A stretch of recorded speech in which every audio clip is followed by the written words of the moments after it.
When I heard a host in the podcast said Hassan William is 100 times harder than Simu Liu, I was pissed. I was like, what? Every year in January and February, there are like a huge debate on the Chinese social media. International students write to their school, their company to ask them to change Lunar New Year to Chinese New Year. You never heard of that? I have heard of that, but I don't understand where that fully comes from. One year, a Korean Google Spring Festival, and then it came out Chinese New Year. All the pages are about Chinese New Year. And he's like, I've been growing up celebrating this festival. Why is always Chinese New Year? They want this to be Lunar New Year. And it is technically Lunar New Year. We follow the lunar calendars. No, right? No, actually it's not. It's following the combined calendar of solar and lunar. And that calendar actually originated from China. Oh, that makes sense. But after I've been living here for 2 years, I understand we're all kind of minorities. Because here, it's all about we're fighting for our own visibility. So it's like we don't want to feel erased or like stripped of our own individuality, but also like just that acknowledgement of our culture in like a grand way, I guess. Yeah. I'm also questioning what is the importance of asserting our own culture that is fully established back home. Why do we need to establish that in the Western world? Also, if you're like majority, right? Yeah, I'm Han. You're majority, you're the most unaware of these little intricacies. I can only speak from my lived experience of growing up here. Like they won't see me as someone who's like fully Chinese technically. Because I didn't grow up in that culture. I'm very like what? CBC? I'm not Canadian born. I'm born in China. It's a different thing in childhood when you grow up with that dynamic of like feeling othered in some way. There's this creator on TikTok made this video. When I'm at H Mart and I see like other white people and I side-eye them, you know what I mean? Yeah. Like, what are you doing here? And then she was specifically talking about an instance where she was eyeing down one specific white lady and she felt like the white lady was also eyeing her. And at the end, she discovered, oh wait, as we got closer, we realized we're both Asian. That was such a funny story. I felt first defensive because it was like, okay, but you're also kind of white in my head. And my actual initial reaction was like, oh wait, that's so mean. At the end, I was like, wait, why am I even clocking that? Because I also do the same thing. Like in TNT, when I saw a white guy, I would unconsciously looking for if he has a Chinese wife. Yes. And I know it's wrong, but that's natural. I think Madeline knows, oh, it's not a very kind thing to say. She says that herself. She's like, okay, this is really mean. A lot of Asian creators, and I would say like older Asian creators on TikTok, went ham on this. I mean, they were the first in line to be the defense of white people, I'm not gonna lie. They were like, we want to be inclusive. If I'm in a TNT, if I see someone struggling, I just linger by and look and see if they need help. Wow, you're so helpful. That's so great. It's so morally liberal. And then there would be some white people in the comments who were like, oh my God, that's so mean. Like, I thought this was all about inclusion and everything, and this is like reverse racism, basically, which arguably doesn't exist. But anyway, a side eye is not going to kill you. There's so much nuance in this debate. And also the hot pot bomb. That came in a terrible time. It's this Asian brand for a hot pot that hired Logan, a white creator who makes a lot of Asian food content, Korean food, like Chinese food content, culture appreciation, which are amazing. But to come out with a hot pot bomb, I'm sure he was reading off of like a promotional script or something, right? Saying, this is the first hot pot bomb ever or something. That's not true. And it's just like a really not great time to get a white person to promote because of the H Mart thing. The whole H Mart gate. But what interested me is why that's such a big deal. I care about the Lunar New Year, Chinese New Year thing, but you care about this. The hot pot thing, our culture is stolen. We are stolen in a different way. It's because like growing up, when we bring like kids lunches, this is like a kind of like a universal experience, but can't speak for everyone. But especially in people growing up in predominantly white neighborhoods, you show up to school with your food that your mom packed you, and it's like a stinky food. White kids who they don't know your culture or whatever. Kids are mean. Kids can be mean, not exactly fault of their own, and they're like, ew, what is that? Those comments, like those things growing up, you feel like, oh, this is not good enough. That side eye is kind of like knee-jerk reaction. Are you the same person who laughed at my lunch? It's how we're perceived. It's cultural appropriation because usually when a person of color does something in their culture, it's looked down upon or it's like laughed at first. It's othered. But when the white person adopts that, it's celebrated. So our difference is othered, but white people can kind of pick and choose a culture that's unique to them or like it's something cool all of a sudden. American. In Western culture, we appropriate Black culture the most. If Black people talk a certain way, it's looked down upon. It's like you're uneducated. But if a white person talks that way, oh, you're swag, you're cool. Or for example, like suddenly everyone wants lip injections. Everyone wants like to be curvy and fit. Why are suddenly everyone getting BBLs, boob jobs, and like lip fillers and everything? It's from Black women. But when Black women do that, it's not as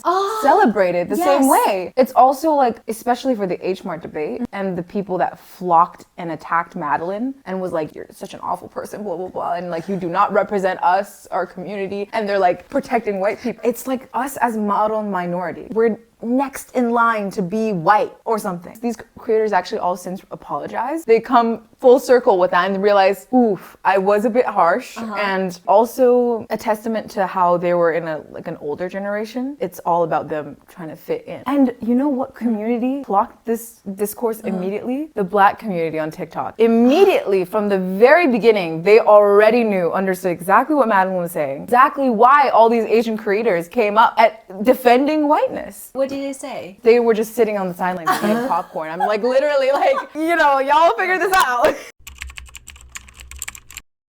Why do you want to learn French? It's been like a goal of mine since 5th grade when I started learning French in school. Why? I think it's the sound. It's the Why French accent is sexy, Chinese accent is not? I don't think Chinese accent is not sexy. It can be. I think it's historically also just the alienation of Asian males in like what? Why are you laughing?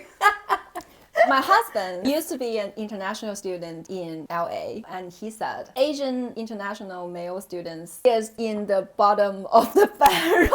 Yes, and it's to no fault of his own. Up until recently, Asian men were completely shut out from the media. And I think a lot of our standards or how we perceive things is through media. Asian men were never portrayed as strong, masculine, but they were always portrayed as the antithesis of that. When I heard a host in the podcast said Hassan William is 100 times hotter than Simu Liu, I was pissed. I was like, what? What's Wasian? Half white, half Asian. There's a word for that now? In the 90s, we just called them hot. I mean, it's beauty standards here in the West. Also, this word is so crazy. It's just proximity to whiteness. I mean, it is a privilege of people who are Asian, but that's not saying that they shouldn't have their stories told as well. Yes. There was the Substack that I read. It is a problem when Hollywood is choosing specifically Asian actors over Asian actors because they don't want to cast a full family of fully Asian people. Yes.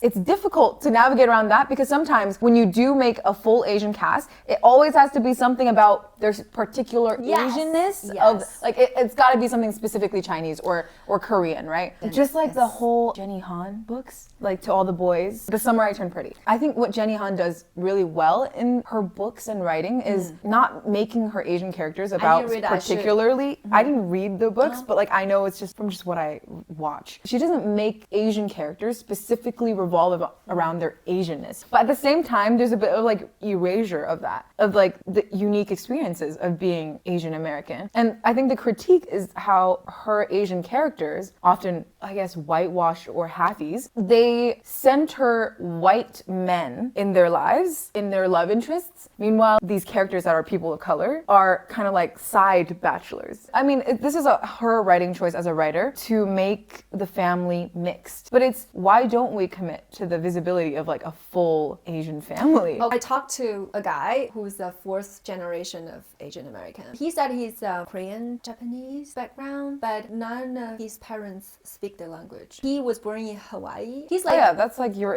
completely assimilated into another culture. Yeah, he's like, I'm American. After graduation, he came to California. I suddenly became an Asian American. Before I was American, now I'm an Asian American. I'm just a guy. I'm not an Asian guy. I'm more American than you. You are like 2 generation, 3rd generation, like Italian. Yes. But I'm 4th, and now you called me Asian American. You are American. He hates the thing you just mentioned, the casting. Like if it's full Asian, it always has some particular tradition. You do Kung Fu. You're a Kung Fu family. Yeah, why Asian must have this? And I said, and now in Hollywood, they have this trend. Like no Asian people are allowed to have any accent. Before, they make Asian Americans to do the accent. Now it's called racism. Now everyone should have native English. Yeah. Last year when I was auditioning for a character based on a true story, I watched the interviews of that person, that character, and that character was born in China and her English is not perfect. I was like, wow, this character is so for me. Then they found an Asian American to be heard.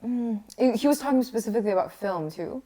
Yeah, in film. I think that's kind of why it's so important to tell our own stories. Not just depend on what is allowed or like what the status quo is or what is marketable. Just create stories for you. Yeah. Not even a representative of my whole culture, because oftentimes people of color are pressured to do that. A white person, if they do something, it's like, oh, it's not all white people. But somehow, when Asian people do something, if you're like, oh, if you're a black person, you do something and it's like, oh, it's all black people. You hold the weight of... Like Jimmy O Yang. Yes, you represent your whole... After he became famous, I can never leave $2 tip because now I'm a representation of why Matt Damon is not a representation of white. They're fully able to be their own individual. If he doesn't leave a tip, then that's just on him. Last time when I asked you your opinion about the movie The Great Wall, you said about the cultural appropriation and whitewash, right? Yes. We don't like that movie either, but total different reason. All the movies that actress was in those part of time is never good movies. We don't know why. But the movies she was in are always big production, cost a lot of money, and a lot of stars were supporting her, like around her. And in that movie too, it's not a good story. It's like a 春节联欢晚会. It's like a 包饺子, putting everything together to show we can produce international movie. We can do Hollywood thing. We have the technique. They put Matt Damon was like, they want to have international impact. But for you, you're like, why do you have a white hero? I think it's because, in China, we have our own whole media, we don't seek representation in the same way or seek to be represented. Here, it's like, wow, there's one opportunity of a Chinese movie and it's not a Chinese person in it. So that's why the movie Crazy Rich Asians, Asian Americans are really excited about it because that's a full Asian cast. I was like 15 at the time. As a teenager who's grown up here, who's never seen a movie with really any Asian representation at all. Maybe at that time we had like Fresh Off the Boat as a TV show. As a teenager who wanted to be an actor, this was like huge for me. Representation matters so much when we're younger. It was an actor win the global Golden Globes, Awkwafina. She got a lot of criticism in China. They are discriminating us because they intentionally choose someone not pretty to represent. I got so upset every time they said you cast someone with smaller eyes and that's racism. There's a point in that same article that I read. It's about like how us as a collective, we forget what we actually look like. It was like an article about Korea and plastic surgery. We always strive for like how to look more something else. No one ever gets surgery to look more Asian. No one's ever gonna get like the monolid surgery. These are the faces of your ancestors. And there's a phrase called yang wawa, like white doll. It has been a compliment. Why did you not call it discrimination and you call a natural Asian face? Or I think it's really interesting. They see like people who are here as also like a representation of them. For me, as someone who's growing up here, I do feel that responsibility of like, I also represent my roots, of course, who I am, where I come from, obviously, but also we have completely different lived experiences. So I can't take the responsibility of like, I speak for you or like I represent you when my experience here is so different, even from somebody who lives somewhere in America who's also Chinese. Because here I live in Vancouver. Vancouver is so different too. It's very different.